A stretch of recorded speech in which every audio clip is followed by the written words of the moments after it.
Hello and welcome to From Our Perspective, two therapists, moms, and a mic. My name is Katie Truax. And I'm Claudia Glassman. And today we are talking about postpartum, depression, anxiety, and anything else that comes up, I suppose. And today we have another guest. Yay, it's 3 in a row. That's so fun. I love it. So today we have Ashley with us, Ashley Glasser-Konecky, who, Ashley, do you want to jump in and kind of talk about who you're the mom of? Yes. And I don't know, kind of maybe why you're willing to talk about this subject on a podcast. Absolutely. I am the mom of Jade, and she is my daughter. She's turning 8. Very excited about that next month.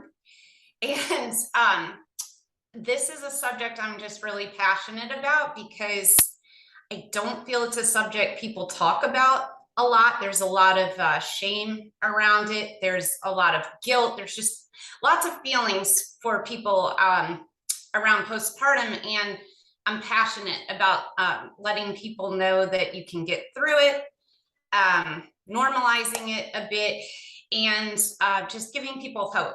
That's mainly why I wanted to talk with you ladies about it. Yeah.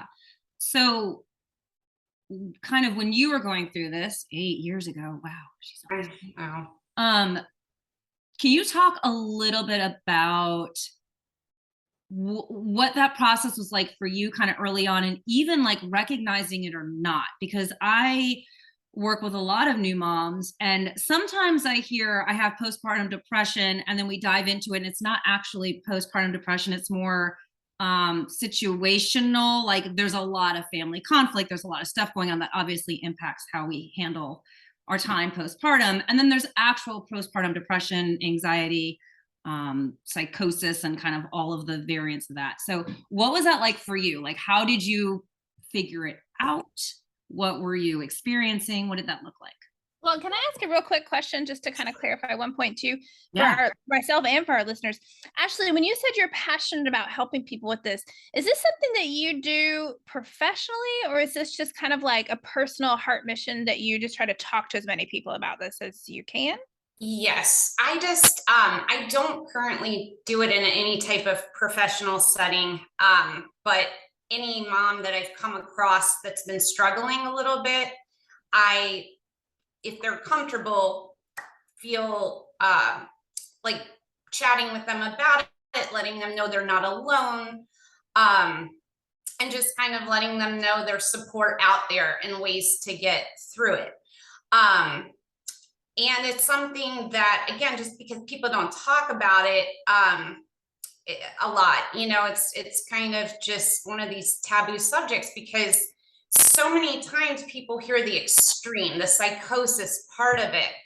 And so that's really only about 1% of postpartum issues. And, that's such an extreme, but that's what we hear about in the media and everything. So if I've had a few mom friends that I recognize they were having a tough time, and just felt comfortable sharing my experience with them, and let them know about some resources that help me. So yeah. Got it. Okay, love it. So sorry to like derail there for a minute, but Oh no, that's okay. So yeah, for me, like, I'm going to go back to pregnancy a little bit. For me, I was thrilled when I found out that I was pregnant, and it was just kind of this just, oh my gosh, I can't believe I'm having a girl, and and it was just all the joy that comes with that. And then about halfway through my pregnancy, I started not sleeping so well, and not really realizing that this can even happen with hormonal changes. I just didn't know. No other pregnant mom friends had shared that their sleep was interrupted, that kind of thing. And I was new. This is my one and only child, so didn't really have anything to compare it to. My doctors at appointments never seemed to be concerned when I shared that I wasn't sleeping great throughout the pregnancy. So that brought on a little bit of anxiety in itself, because when you don't sleep, you don't feel your best version of yourself, right? Right. So that being said, my pregnancy, there were some stressors throughout it. You know, we had a scare with Jade. There was, she had some cysts that dissolved, but basically like it was very concerning. So there was some troubling stuff going on in this, what I had envisioned, this very like happy time. That being said, you know, I met with a doula to just kind of, you know, I wanted a natural childbirth and I wanted to have a good support. Again, my sister doesn't have children. My mom's really far removed from it. I just kind of wanted that extra support with the doula. And so in doing that, I also wanted help with like natural childbirth, that kind of thing. And that was my goal. But my doula had told me, like, you can come up with a birth plan and all, you know, but when basically she had this expression, like when you make a plan, God laughs. And so long story short, Jade was a surprise cesarean section. I was ready to have a natural childbirth, and that just didn't turn out the way that I envisioned or planned. We found out she was breech when I was basically at 10 centimeters. And so I just basically went into the birth of her, it was a very high stress situation. So that being said, we have her, you know, the cesarean, I heal, it turns out great. She's healthy. Everything is going well. And we're over the moon. And then about 2 months in, I just started noticing, I am getting really, really overwhelmed. And this is not just I'm a little stressed with a newborn. There's just more going on. My sleep wasn't, after she was born, my sleep didn't come back. And you're not talking, because I know you, Ashley, you're not talking about, I'm just struggling sleep. Like, you were struggling with insomnia, and it was not like I was restlessly sleeping. It's like you were awake and really struggling to get sleep in general. Hours. Yeah. All night. It was horrible. It was absolutely horrible. And is that separate, Ashley, from what you like had to be awake for to be momming, you know, or with like, was this purely like your body just would not sleep, or was this because you were up with Jade?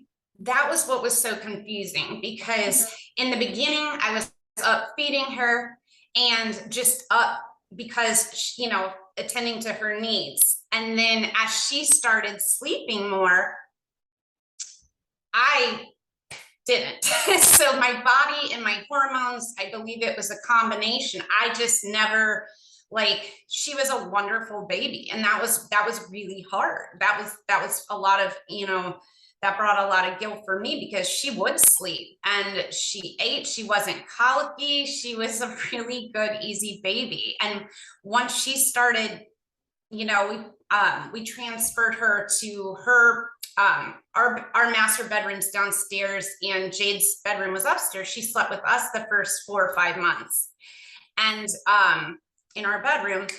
And then when we moved her upstairs with the baby monitor, I just never, my sleep did not come back. She was doing great.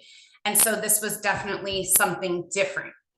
I think I had bouts of it, like I mentioned, during my pregnancy, but this really came on strong about 2 to 3 months after her birth.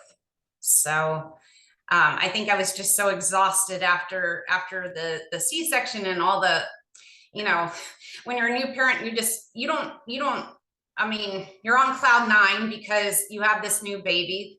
And then after, you know, after a couple of months, after 2 months, like the sleep just, you know, wasn't there. Yeah. If that makes sense. So. And so I know you had this insomnia. Did you then experience, you had mentioned before that, like, obviously lack of sleep is not great for anxiety. Did you feel like this increase in anxiety, an increase in depression, an increase in all of it? Like, what did that look like for you? So with the anxiety, I started to, I mean, with the insomnia, I started to develop anxiety because I started to be very fearful about how am I going to take care of my baby on literally no sleep. How am I going to get through the day and attend to her when I am feeling physically just so depleted and so exhausted, day in and day out. So, you know, that's where my anxiety, it wasn't the anxiety of, is my baby, yes, I had concerns about her, but it was nothing like, you know, you hear about anxiety, like, is my baby going to, you know, sleep on her tummy and, or, you know, get stuck in a, you know, just, I'm trying to think of examples. It wasn't like your typical new mom anxiety of like, holy crap, I'm responsible for this being and I'm terrified something's going to happen to it. That was not the anxiety you were experiencing. No. Right. Okay. No, I was really worried, just like physically how I was going to manage taking care of her. Like, and I also noticed too, my husband was, you know, at the time, like, you know, he works for himself. I worked for him full time prior to Jade's birth. I mean, I've done a lot of different things, but up until her birth, I was in the office. And so I also thought that I would be able to work from home with my baby. And I was just going to put her in her little swing or don't tell me time. And I was going to be at my desk and just happily editing and doing the things that I do. And so when he, you know, had to resume work and I was home with her and I just was like, how am I going to do this? And she was a really good baby, but it wasn't her fault. She needed her mom. And so there was that piece too, like anxiety over the work and how was I going to balance, you know, doing my work responsibilities with caring for her. That wasn't going to happen. So long story short, like I took time off from the office because I wasn't in a place where I could attend to her and do all the stuff that was needed at that juncture with the business, you know? So at what point are you thinking, because I can see where someone would be like, okay, I'm just going to ride this out, right? Again, we rationalize stuff, right? Like, oh, you know, it's a lot of change. It's a new baby. It's a lot of, and we kind of get in our heads and we're like, oh, I'll just wait, which is what I think a lot of moms do, because again, you know, to your point, Ash, there's not a lot of conversation. Your pediatrician, your OBs don't necessarily do a great job screening for this if you don't come to them and say, I'm on the struggle bus. Because if you don't say that, they don't seem to really dive too deep into it. So at what point are you like, this is not something I'm going to ride out? Like, this is different than an adjustment period, for lack of like a better way to phrase it? After the C-section, I had follow-up visits with my OB. Mm-hmm.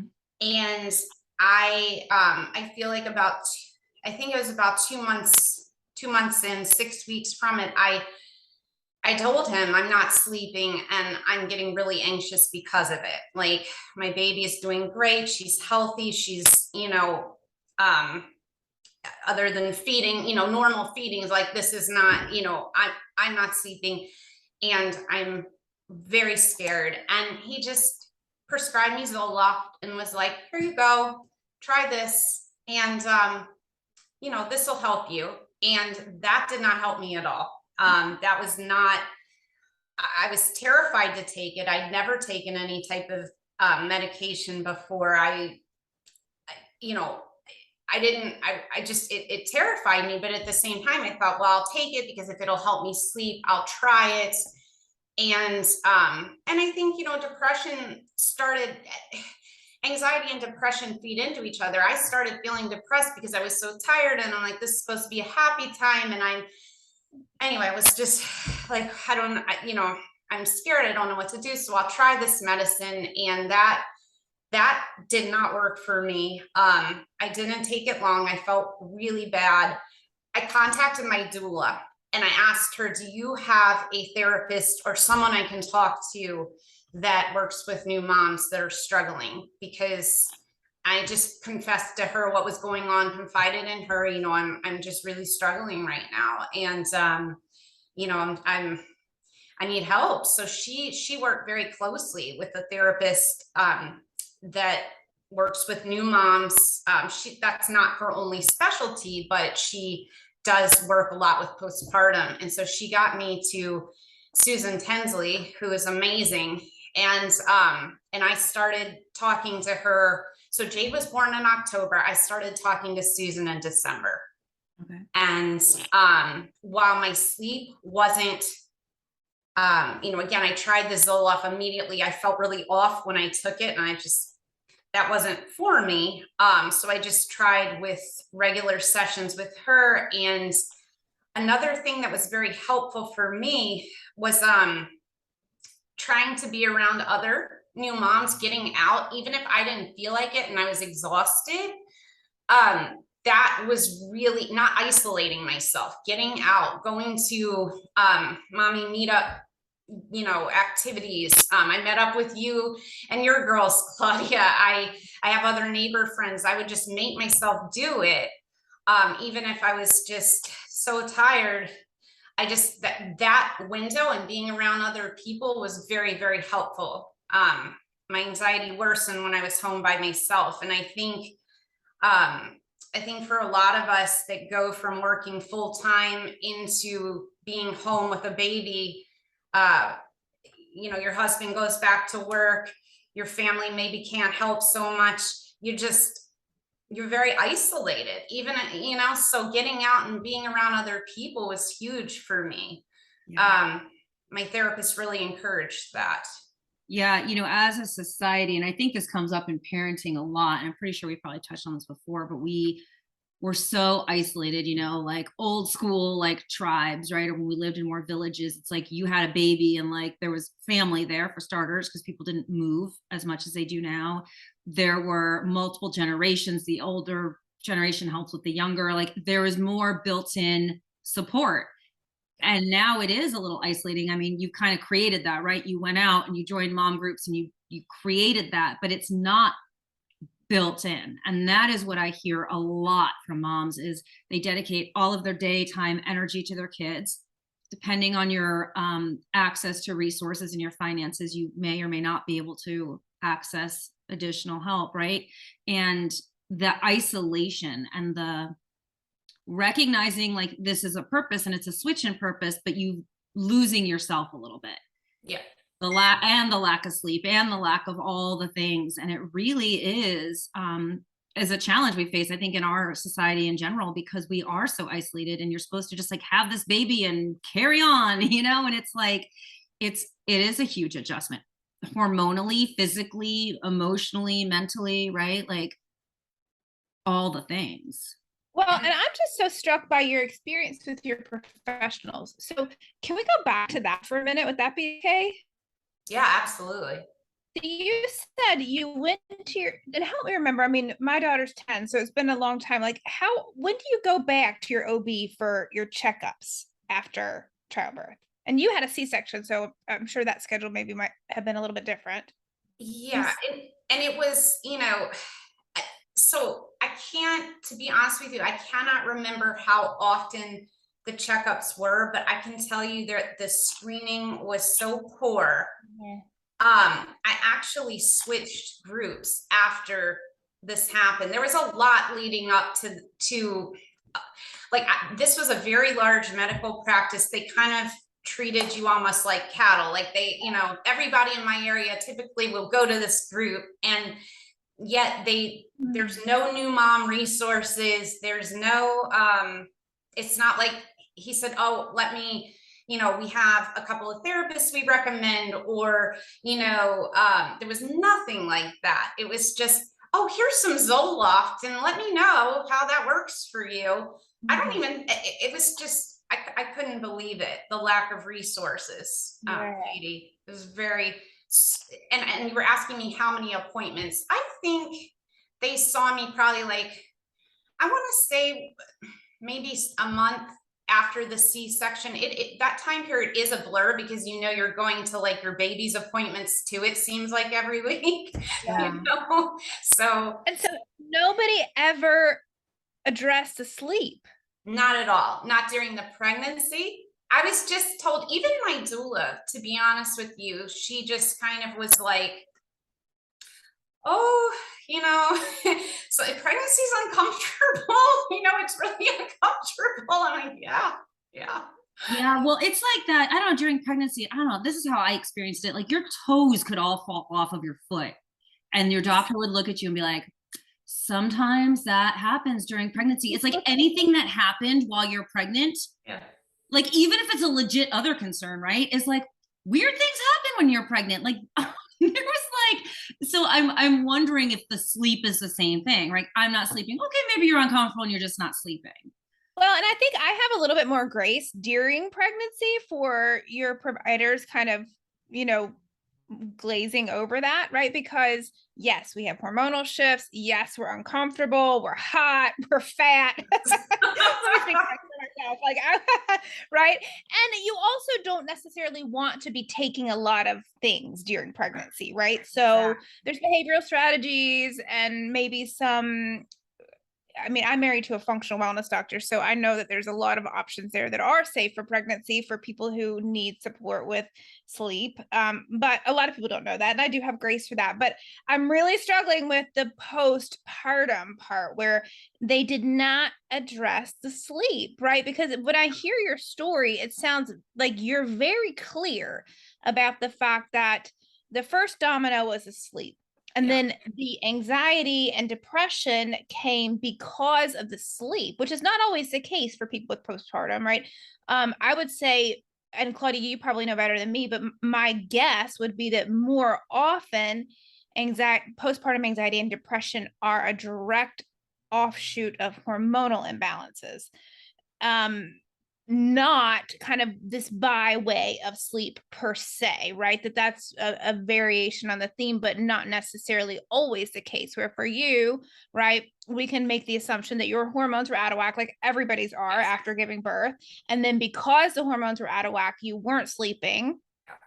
And then maybe also the hormones contributed to some sadness or some anxious feelings or some worry, right? But that sleep was definitely a mediating factor for you. Yes. And maybe we could be helpful to somebody listening around just bringing that awareness to that. So Zoloft and Lexapro and Seroquel and lots of other wonderful drugs out there are SSRIs and are prescribed typically as a first line of defense for depression. They work to increase the amount of serotonin, which is one of our feel-good chemicals in the brain, and sometimes can have an effect on sleep, but they're definitely not primarily for sleep, right? And so there are many other drugs and natural alternatives out there that are primarily for sleep. And my brain just goes back to like, my gosh, actually 8 years ago, if you had had a provider who'd said, let's get you sleeping. Right? Right. How different your experience might have been, right? And so obviously we can't go back in time for you, but maybe somebody can hear this and have that feel validating that, sleep is a form of torture, right? Like, or sleep deprivation. Yeah. We cannot live if we do not sleep. And everything starts breaking down. The brain starts breaking down. The body starts breaking down. Crazy things start occurring. I had a mom on my couch yesterday, and she was like, "Katie, I'm sleeping like 2 hours a night." She goes, "I really can't tell anymore what's real and what's not real." It's right? true. Like, I lost my keys. That was like a breaking moment for me. I just had this panic attack about my keys. I wouldn't normally have that type of situation. Yes, we all misplace keys, but literally, I was sobbing with my mom, like, I don't know the keys. Like, I don't know where I put them. And I was searching the house, and like, your memory is very affected by sleep deprivation. So you're not dealing with a full deck. Well, you're and not. I do also wonder, because I wonder if doctors struggle with this a little because it's not so clearly defined. Right. Like I visibly remember for both of my kids for a short period after, probably within the first couple of days to couple of weeks, feeling like I was losing my mind. I was so sensitive, like sensitive to things, easily frustrated, right? Some of that sleep deprivation, you all know me, I don't do well when I don't sleep and I don't eat. So that may impact, but there was definitely a hormonal, I almost feel like, do you remember that time in adolescence where you kind of felt like the adolescent rage or agitation, but there was no, like, your day was great and then all of a sudden you're just mad, right? It almost felt like that kind of thing, which I think of as the hormones flushing and whatever, right? So there is a normal level of feeling a little bit foreign, but it shouldn't, right? That's not a 2 to 3 months in thing, right? Like that should then regulate and you start to feel more normal, not it's building and getting worse. And I'm wondering if that's where the screening challenge is for doctors, that they see so much of this like hormonal readjustment that leads to some of these symptoms, right? Heightened agitation. I mean, I remember losing my mind over a linen closet. Like, yeah. And I was mad, right? And even then I was like, this isn't rational, but I'm so angry and I don't know why, right? So I wonder if it's some of that, right? If it's not a clear, if, I mean, you'd think OBs would have this, but if it's just not clear what they're really looking for, because it does look so different in different people, right? And it does. How do we figure out which is which? But I do think, you know, and Ashley, maybe you can speak to this, having kind of, you know, talked to other moms about this, how many people kind of fly under the radar and never even knew it until much later, right? 5 years later, they're talking to you and they're like, that's what that was. Yeah. There's been a lot of people like that. And it's just, there's a flaw in our system that people are just falling through the cracks, that we're not, you know, I feel like moms are not, everybody is, and rightfully so, very worried about the baby and making sure the baby has enough weight. And, you know, when you leave the hospital and making sure, you know, all the milestones with the baby, but we're not really checking in with moms and seeing how they're doing after this huge hormonal fluctuation with pregnancy and after the pregnancy, and you know, lifestyle change and all kinds of things that I think do play into postpartum issues. We need to be caring more for moms as well, because if you're not well, it's very hard. And like, I was determined my daughter's not gonna, she is not gonna suffer because I'm doing so poorly. Like I did everything I could to, you know, take her to baby classes and to cuddle and tummy time and read. And I did everything I could, but it was just so hard. And I, you know, that first year, and yeah, I mean, I know it can just look different for so many people. So that, as you mentioned, is probably why doctors sometimes don't know how to diagnose it. I had to research a psychiatrist because I realized, like, even with the regular counseling, I needed more to get that sleep. It just wasn't coming back. The counseling was helping a ton, but I did end up going on a medication. It took trial and error, but there's a medication. Again, I would never, you know, say what it is for people to think, oh, well, Prestige will help me with sleep, but it is a medication geared at helping insomnia and anxiety. That actually worked for me. And that was it took about 9 months after Jade was born before I got on to Prestige. By her first birthday, I felt like myself again. Yeah. Which was I won't, it's, yeah. The relief that I felt to feel back to myself was, I can't, there are no words for that. Yeah, I mean, I think at some point going through that and postpartum or really any other struggle, I think there's this moment of like, am I ever gonna be like what is this sticking around, or do I bounce back, right? Like, what does it look like long term? because, that is an unknown. You haven't been through that before. And so you kind of, are hoping to kind of find the normal again. Yeah. Yeah. And asking for help was huge for me. I did lean on mom friends. I have a neighbor one day, I was so unrested, and our daughters were just a couple weeks apart, and we had regular play dates. And I asked for help one day. I'm like, do you mind if Jade comes and hangs out with Madison today? Like, I really need to try to rest. If I can get some sleep, it would be a miracle. But like, please, can she just, and my friend was like, absolutely, like any, it just, telling friends, like I remember going to dinner with you and Adam and some of our other friends, and just telling you guys what was going on, so that I wasn't trying to pretend like everything was okay and wonderful. And because I think that's so hard, because everybody just assumes, you have a beautiful, healthy baby, that what could be wrong, when there are things out of our control, like hormones, and that we can't help, life adjustments, things that, many of us struggle with. And to just not feel like you can't, that you have to put on this face that everything's perfect when you're having a tough time. But I think that helped me a lot, just being able to be open. For sure. You know. And, I just want to share a resource real quick for anyone listening who's like, let me learn more about that. So there is a group. The website is postpartum.net, and it's for the Postpartum Support International group. They certify therapists in perinatal and postnatal mental health. So specifically targeting, pregnant women struggling with mental health challenges, and then that kind of postpartum period.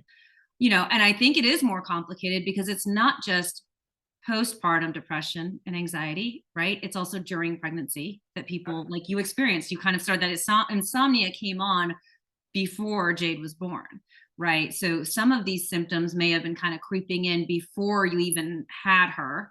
There's anxiety, there's depression, there's OCD that can pop up, right? So kind of a subset of anxiety or related anxiety.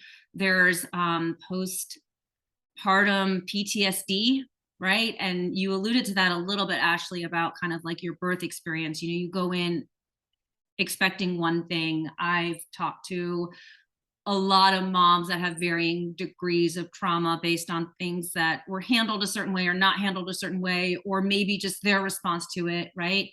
And then other mood disorders like bipolar, and the more extreme, the psychosis that can kind of come in, where people are having hallucinations, and all of that is it's not within your control. Like there's nothing, you didn't do anything wrong. There's nothing wrong with you. It's just, you need support through it. And so this postpartum.net, the Postpartum Support International, has a lot of information on their website about kind of those differing degrees.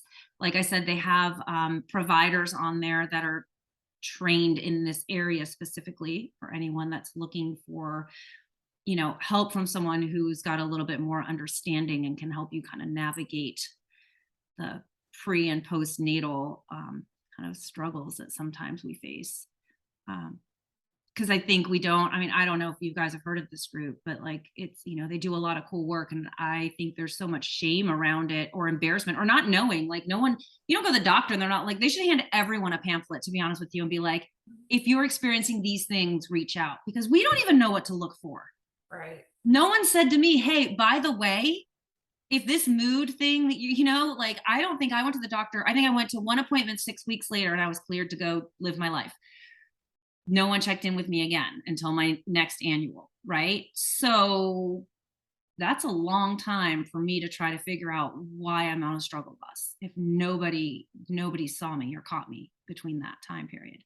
Well, and just a reminder too, for everybody listening, advocate for yourself, right? If you go to your doctor and you say, I'm not sleeping, and they say, oh, that's normal, like you do not have to settle for that, right? And a lot of us, I think, our parents' generation really like put doctors on pedestals, and whatever the doctor said was what went, no matter what, right? And our generation is slowly kind of coming around to this idea of like advocating for ourselves, and being our own healthcare providers, and piecing together treatment teams and continuing to search for alternatives if what we're getting isn't a fit for us, but and this is kind of my one of my soapboxes in life, and that's I run an integrative wellness center with my husband, who I mentioned is a functional wellness doctor, and we've been doing that since 2011 in Atlanta, and now we're in Florida. But it just really like burns me to hear when providers of any type really glaze over physiological roots to any what might appear to be an emotional or mental health manifestation, right? Because like you said, Ashley, your counselor was amazing, but like maybe under rare circumstances, just getting things off your chest will help you sleep better, right? But if there's truly a physiological underpinning for insomnia, talking's not going to help that, right? That's like pairing apples to bananas, right? And talking's beautiful, but it's not going to get you to sleep unless it truly is just I'm stressed and I need to vent, which is not what it was for you. There were physiological underpinnings that your providers completely did not hear. They didn't listen to you. No. And you had to do the best you could and find the resources on your own, as opposed to your provider saying, oh, let's get you to sleep and then see what happens, right? And so for people listening, like advocate for that, because we have to figure out the root cause of things. Otherwise, we spend way too much time, precious time and energy and money, right, doing the things that don't match, right? Spending on apples when we need oranges, right? Or vice versa. And if only you had found that Prestige or Trazodone or a really nice natural supplement, right? Earlier, you could have had that relief so much earlier. Yes, that's so true. And, and I did try to combine some natural holistic, like acupuncture helped me, but I needed I did try acupuncture, and that was really great. As I was working through, again, it was trial and error to find Prestige for me. So, that provided some relief, but it didn't. I needed to get the medical piece, traditional medicine, I should say, the combination. Sometimes it's a combination of things. Yeah. Well, it's not so, and again, it's not so cut and dry, right? Like Ashley, what you needed and the way it presented in you may not be the way it presents in someone else. And right. I think that's the struggle with it, is that it's not like all of it looks like this and here's the steps we take, right? But I do think if providers listened, then you could at least, go along with your clients on their journey to figuring out what works for them. And I know you said you switched providers, that ultimately like you found a different practice and made the choice that that you weren't being heard and it wasn't a good fit for you. It just saddens me a little that like that's the journey we have to go through sometimes in the most vulnerable times of our lives, to have to say, oh, good, now I have to muster up the energy to advocate for myself. Because again, you're not in a space where you even are, like simple tasks are a challenge. And now you've got to go, fight the system and figure out how to work it. I genuinely believe if I had had the provider I have now, you can't go back in a time machine and change it. But I do believe I'm with someone that looks at the big picture, and I probably would have had a very different experience, but you can't go back in time. I'm just very glad I'm with a different group now. Yeah. And you share that experience, right, with other people. So you can't go back in time for yourself. But if someone's saying to you, I went to my provider and I tell them I haven't been sleeping, and they say that happens, then you can say, maybe ask your provider this, maybe find another provider. Do you feel like you're being listened to? And I think you can ask those questions of people to see, are they getting their needs met, or, your own experience of having to switch providers to find a better fit. Well, I think we could do like 4 episodes on this for real. I know. There's so But many I am so glad you joined us. And I know, I appreciate you kind of sharing your personal story, because I know it is a personal story. Is there anything you kind of wanted to throw out there before we kind of wrap up? I'm happy to do it, ladies. It's so important that people not feel alone when they're going through this. So the more we share our stories, the less alone people will feel. So I'm happy to do it, and just don't give up, because it took me about a year to get back to myself, but I did advocate. It was a very long process. It was a confusing process, but the website you mentioned at postpartum.net, I believe that's the one. That one was, I did use it as a resource, and I just want to give people the hope that it will get better. Well, thank you guys so much. I know. Thank you. Thank you, Ashley. So good to see your face again. Sorry to our listeners who can't see her beautiful face. But we are going to post this. Claudia, we have this on iTunes, right? Apple, Spotify, iTunes, and other places. We'll post it on our social media. Claudia is Mighty Oak Parenting, and I'm out there as half of Rob and Katie Truax, Truax. And if you find one of our posts, please feel free to comment if there's something else you want to hear us chat about, or if you have any questions. And we'd love to see what you write. Yeah. All right. Okay, bye. Bye, Liz. Bye-bye.